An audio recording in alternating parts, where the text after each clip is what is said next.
दोस्तों, आपने अपने आसपास के लोगों से न्यूज़ चैनलों और फिल्मों में एक बात तो ज़रूर सुनी होगी कि एटम बम कितना खतरनाक होता है। और शायद आपको टाइम टाइम पर यह भी बताया गया हो कि अमेरिका ने जापान के साथ इन्हीं एटम बम से हमला किया था। इसके अलावा आपने अभी चल रहे रूस यूक्रेन वॉर के बारे में भी सुना होगा कि रूस के पास बहुत से एटॉमिक वेपन्स हैं जिनसे वो चंद लम्हों में यूक्रेन को बर्बाद कर देगा। लेकिन इन सब के बीच आपने एक हाइड्रोजन बम के बारे में भी शायद ही सुना होगा। इसीलिए आज हम आपको बताएंगे कि क्या होता है हाइड्रोजन बम और कैसे ये ज्यादा खतरनाक है बाकी सारे बम से। सबसे पहले हम ये समझते हैं कि आखिर हाइड्रोजन बम होता क्या है। हाइड्रोजन बम को समझने के लिए थोड़ा सा हमें एटॉमिक बम का भी अंदाजा होना चाहिए। एटॉमिक बम में यूरेनियम और प्लूटोनियम दो एलिमेंट्स को ऐसे फिट किया जाता है कि जब उन्हें एक साथ लाया जाए तो ब्लास्ट हो, और इस ब्लास्ट में फिजन रिएक्शन होता है, जिसे आप ऐसे समझ सकते हैं कि जब भी यूरेनियम और प्लूटोनियम को उनका क्रिटिकल मास मिल जाता है और ब्लास्ट करते हैं तो उनके एलिमेंट्स अलग अलग एटम्स में टूटकर एनर्जी जनरेट करते हैं। लेकिन वहीं हाइड्रोजन बम में फिजन की जगह फ्यूजन रिएक्शन होता है। इसमें हाइड्रोजन के दो एटम्स आपस में टकराकर एक नए एटम में बदल जाते हैं। उनके इस नए एटम में बदलने को ही फ्यूजन कहते हैं कि 28 हम आपस में फ्यूज हो गए। इसी फ्यूजन से बहुत सारी एनर्जी जनरेट होती है जो एटम बम के फ्यूजन रिएक्शन यानी कि एटम के टूटने के लिए एक्शन से जो एनर्जी जनरेट हुई थी उससे कई गुना ज्यादा होती है। हाइड्रोजन बम के एग्जाम्पल के लिए आप सूरज को ले सकते हैं, जहां पर यही फ्यूजन रिएक्शन लगातार होता रहता है और हाइड्रोजन के एटम्स आपस में टकराकर नए एटम्स का निर्माण करते हैं, जिसके साथ साथ एनर्जी भी जनरेट होती है। अब ये तो हो गया हाइड्रोजन बम क्या होता है, लेकिन यहाँ समझने वाली बात यह है कि ये काम कैसे करता है, यानी कि अगर इसको ब्लास्ट किया जाए तो इसका प्रोसेस क्या होगा। तो दोस्तों, उसका प्रोसेस एटम बम के जैसा ही होता है, लेकिन उसमें एक स्टेप ज्यादा होता है, और वो ज्यादा स्टेप और कुछ नहीं होता बल्कि हाइड्रोजन आइसोटॉप्स का एक पार्ट होता है जो एटम बम के साथ जोड़ दिया जाता है, जिसके बाद उससे हाई एनर्जी और प्रेशर रिलीज होता है। इसी कारण वो रिलीज होने वाली एनर्जी और प्रेशर से एक दूसरे में फ्यूज होना शुरू हो जाते हैं, जिसके बाद इस फ्यूजन से बहुत ज्यादा मात्रा में एनर्जी रिलीज होती है, जिसे कंट्रोल कर पाना नामुमकिन होता है। क्योंकि आइसोटॉप नॉर्मल टेम्परेचर और प्रेशर पर एक दूसरे के साथ फ्यूज नहीं हो सकते, इसीलिए इन्हें फ्यूज कराने के लिए एक एटॉमिक ब्लास्ट करना पड़ता है, जिससे इन्हें प्रॉपर प्रेशर और एनर्जी मिल सके ताकि एक दूसरे में फ्यूज हो जाए और फर्दर एनर्जी को रिलीज करें। इस रिएक्टर को शुरू होने के 50 लाख डिग्री तक की गर्मी की जरूरत होती है, जो पहले दो धमाकों से मिलती है। इस धमाके से उत्पन्न गर्मी सूरज के तापमान के बराबर होती है। दोस्तों, इसकी रोशनी देखने भर से ही कोई अंधा हो सकता है। हाइड्रोजन बम के धमाके की हवा ही किसी भी इंसान को कई किलोमीटर तक दूर फेंक सकती है। हाइड्रोजन बम बनाने का श्रेय एनरिको फर्मी को दिया जाता है। हाइड्रोजन बम में ड्यूटेरियम और ट्राइटियम का इस्तेमाल किया जाता है। हाइड्रोजन बम के बारे में हम इसलिए बता रहे थे क्योंकि इसके साथ ही हम आपको ऐसी कहानी सुनाने जा रहे हैं जिसमें आपको पता चलेगा कि भारत ने कैसे अमेरिका को चकमा देकर हाइड्रोजन बम का परीक्षण करने में वो सफल रहा था।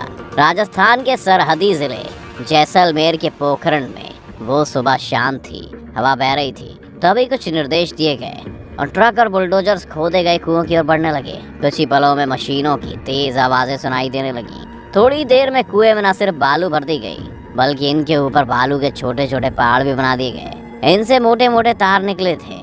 इनमें थोड़ी देर में आग लगा दी गई और इसके बाद एक तेज विस्फोट हुआ। इस विस्फोट से मशरूम के आकार का स्लेटी रंग का बादल निकला। करीब 20 लोग बड़ी उम्मीद से इसे निहार रहे थे। इतने में वैज्ञानिकों में से एक ने जोर से कहा, catch us if you can, यानी पकड़ लो अगर हमें पकड़ सको तो। इसके बाद वहाँ हंसी के ठहाके गूंजने लगे। उनका मिशन कंप्लीट हो चुका था।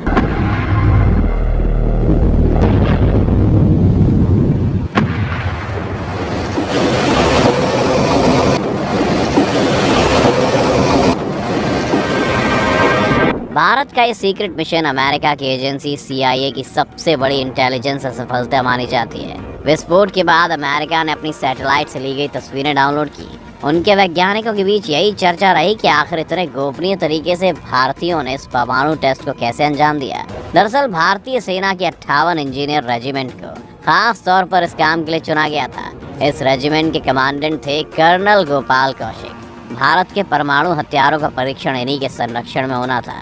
साथ ही उन पर जो सबसे बड़ी जिम्मेदारी थी वो थी इस मिशन को सीक्रेट रखना, जिसे उन्होंने व उनकी रेजिमेंट ने इतने अच्छे से निभाया कि भारत ने मई 1998 में जो 5 परमाणु हथियारों का परीक्षण किया उसे CIA की सबसे बड़ी इंटेलिजेंस सफलताओं में से एक माना जाता है। भारत के पोखरण पर नजर रखने के लिए अमेरिका ने अरबों रुपए खर्च किए थे।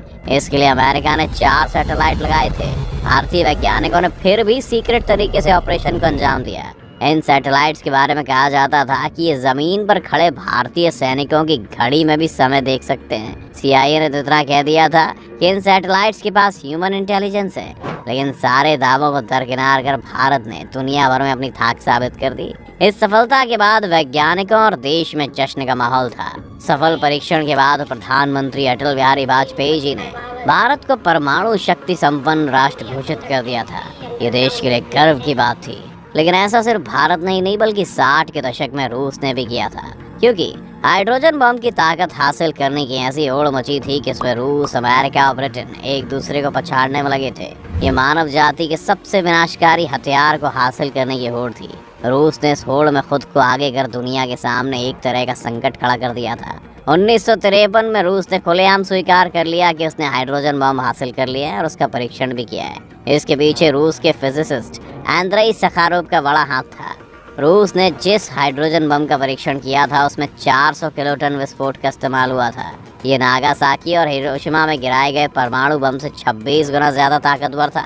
अमेरिका के जापान में किए गए परमाणु बम हमले के बाद रूस ने अपनी परमाणु क्षमता बढ़ाने की ओर कदम उठाने शुरू किए।